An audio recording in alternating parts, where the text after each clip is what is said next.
Bogura poultry and হ্যাচারির পক্ষ থেকে আপনাকে স্বাগতম জানাচ্ছি। আমি আরিফুল ইসলাম। আজকের ভিডিওতে ব্রুডিং প্রক্রিয়ার জন্য যে খুবই প্রয়োজন প্রথম 15 দিনের যে ঔষধগুলো, সেই সম্পর্কে আমরা কথা বলবো। প্রথমেই যে কথাটা বলি আপনাদেরকে, সেটা শুধুমাত্র যে ঔষধ ব্যবহার করবেন তা না, ব্রুডিং প্রক্রিয়াটাও কিন্তু আপনার সঠিক হতে হবে। সেখানে তাপমাত্রা নিয়ন্ত্রণ, তারপরে হচ্ছে গ্যাস যেতে তৈরি হয় সেটা বের করে দেওয়ার ব্যবস্থা, তাছাড়াও লিটার ম্যানেজমেন্ট, এটা কিন্তু ঠিক হতে হবে। তার পরবর্তীতে আপনার প্রথম 15 দিন যেটা আছে সেখানে কিন্তু আপনার সঠিক ঔষধ প্রয়োগ করতে হবে, তাহলে ওষুধটা কিন্তু ভালো কাজ করবে। এখন যখন আপনি বাচ্চাটা নিয়ে যাবেন, তারপর থেকে আমরা ওষুধের হিসাব করছি। যখন আপনি বাচ্চাটা নিয়ে যাবেন, তখন বাচ্চাটা ব্রুডারের নিচে ছেড়ে দেওয়ার পর যে কাজটা আপনার অত্যন্ত গুরুত্বপূর্ণ, যেটা আপনার প্রয়োজনীয়, যদি অত্যাধিক গরম হয় বা গরমের সময় হয় তাহলে কিন্তু আপনারা লেবুর রস, গ্লুকোজ বা স্যালাইনের পানি দিতে পারেন। সেই পানিটা চলবে প্রথম 6 ঘন্টা। অথবা আপনি কি করতে পারেন, লাইসোভেট যেটা আছে, লাইসোভেট পানির সাথে মিশিয়ে আপনি কিন্তু প্রথম 6 ঘন্টা খাওয়াতে পারেন। এখন দ্বিতীয় যে 6 ঘন্টা আছে, দ্বিতীয় 6 ঘন্টাতে আপনার প্রয়োগ করতে হবে সেফা-1। সেফা-1 ওষুধটা হচ্ছে নাভি শুকানোর জন্য। আপনারা জানেন, একটা বাচ্চা যখন প্রথম হ্যাচারি থেকে নিয়ে আসা হয় তখন পেটের ভিতরে অপরিপক্ক অবস্থায় থাকে, কাঁচা অবস্থায় থাকে। এমতো অবস্থায় আপনি যদি নাভি শুকানোর ওষুধটা না প্রয়োগ করেন তাহলে কিন্তু সেখানে ইনফেকশন হতে পারে। পরবর্তীতে কিন্তু পাকস্থলীর সমস্যা হবে এবং বাচ্চাটা সঠিক সময় সঠিক ওজন আসবে না, ইনফেকশন হবে, অনেক সময় মারাও যেতে পারে। সেক্ষেত্রে আপনি দ্বিতীয় 6 ঘন্টায় আপনি সেফা-1 প্লাস হচ্ছে রেনামক্স ব্যবহার করতে পারেন। সেফা-1 এর কাজও হচ্ছে নাভি শুকানো, রেনামক্সের কাজও হচ্ছে নাভি শুকানো। তৃতীয় যে 6 ঘন্টা আছে সেখানেও কিন্তু সেফা-1 প্লাস রেনামক্স আপনি ব্যবহার করবেন। এইভাবে কিন্তু ব্রুডিং প্রক্রিয়ার প্রথম দিনটা আপনি পার করবেন। এখন দ্বিতীয় দিন থেকে চতুর্থ দিন পর্যন্ত কিন্তু একই ঔষধ ব্যবহার করতে হয়। দ্বিতীয় দিনে সকালবেলা যেটা করবেন, সকালবেলা হচ্ছে সেফা-1 প্লাস রেনামক্স ব্যবহার করবেন, দুপুরবেলা হচ্ছে লাইসোভেট ঔষধ ব্যবহার করবেন, রাত্রিবেলা হচ্ছে সেফা-1 প্লাস রেনামক্স ব্যবহার করবেন। এইভাবে 4 দিন চলবে।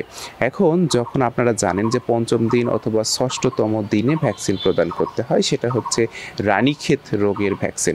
রানীক্ষেত রোগের ভ্যাকসিন করার পূর্বের দিন আপনাদের উচিত লাইসোভেট প্লাস হচ্ছে AD3 অথবা WS ভিটামিন জাতীয় ঔষধ খাওয়ানো।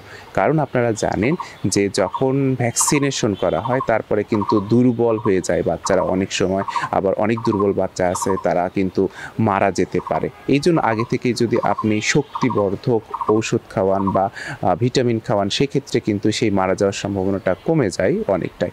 তাই আপনি কি করতে পারেন, ভ্যাকসিনটা প্রদানের পূর্বের দিনে আপনি কিন্তু এই ভিটামিনটা আপনি খাওয়াতে পারেন। তারপরে ষষ্ঠতম দিনে অথবা পঞ্চম দিনে, আপনি 2 দিনের মধ্যে যে কোনো দিনে ভ্যাকসিন করাতে পারেন।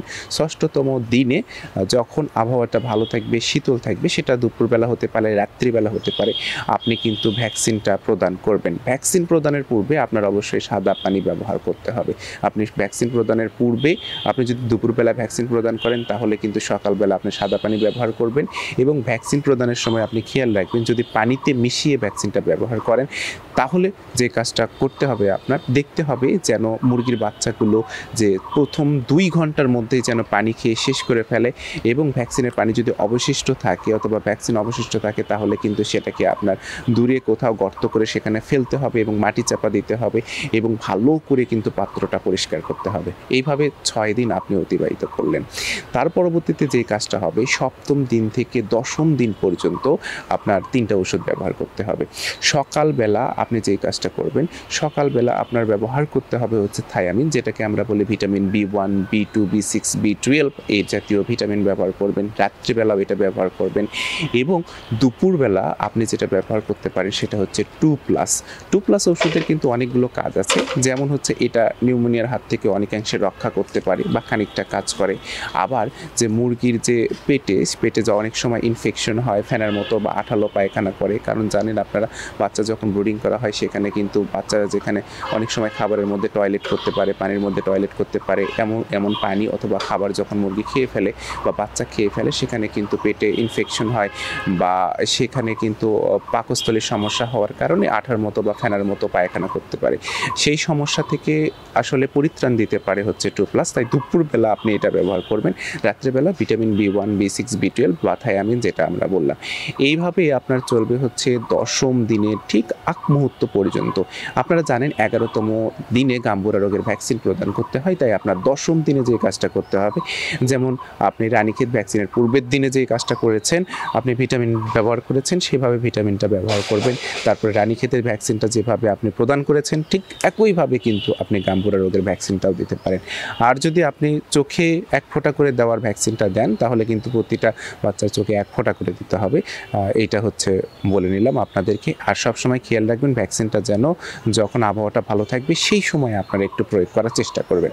তারপরে 12, 13, 14 এবং 15তম দিন, এই সময় আপনাদের উচিত হচ্ছে যে বাচ্চার লিভারটা ভালো রাখার জন্য, বাচ্চাটার পাকস্থলী ভালো রাখার জন্য কিছু ঔষধ ব্যবহার করা। এই সময় আপনারা লিভার টনিক ব্যবহার করতে পারেন। বাজারে কিন্তু বিভিন্ন ধরনের লিভার টনিক পাওয়া যায়, সেই লিভার টনিকটা ব্যবহার করতে পারেন। একবেলা সাদা পানি ব্যবহার করতে পারেন এবং অন্যান্য ভিটামিন বা ক্যালসিয়াম কিন্তু আপনি প্রদান করতে পারেন।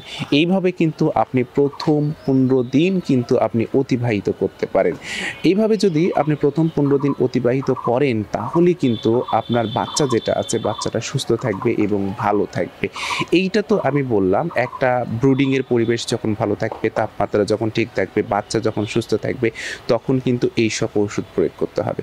যদি কখনো বাচ্চার অন্যান্য সমস্যা দেখা দেয়, সেক্ষেত্রে কিন্তু ঔষধের মাত্রা প্রয়োগ সেগুলো কিন্তু আলাদা হবে। এবং আমরা কিন্তু সর্বদা বলি যে ব্রুডিং ভালো হলেই যে আসলে আপনি সফল হবেন এমনটা না।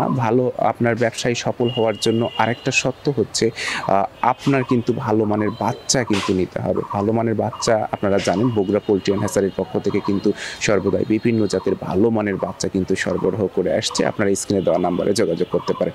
আর আপনাদের যখন মুরগি পালনের কোনো সমস্যা যদি সম্মুখীন হন, তাহলে কিন্তু আমাদের সাথে যোগাযোগ করতে পারেন। আমরা সর্বদাই আপনাদের পাশে আছি। ধন্যবাদ সবাইকে।